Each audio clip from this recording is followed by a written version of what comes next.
Your child can transition from a rear-facing to a forward-facing restraint when they exceed the height or weight limit of the rear-facing seat. But importantly, young children should remain rear-facing until at least age 2. This is the safest position for them because their necks aren't developed enough to withstand the forces of a crash until they're older. If you use an infant seat, your child will outgrow it well before they are ready to face forward. So you'll need to move them into a convertible seat in the rear-facing position.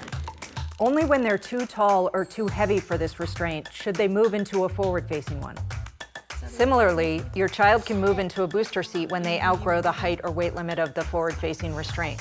A booster seat will elevate them, so the adult seatbelt fits correctly.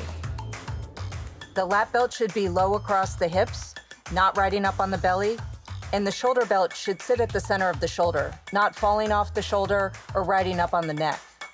If the seatbelts don't fit properly, try a different booster seat or go back to a larger forward-facing restraint. Your child will be ready to use the vehicle belts alone when they can sit all the way back against the seat with their knees comfortably bent at the seat edge. Again, the lap belt should fit low across the hips, not up on the abdomen, and the shoulder belt should rest comfortably at the center of their shoulder.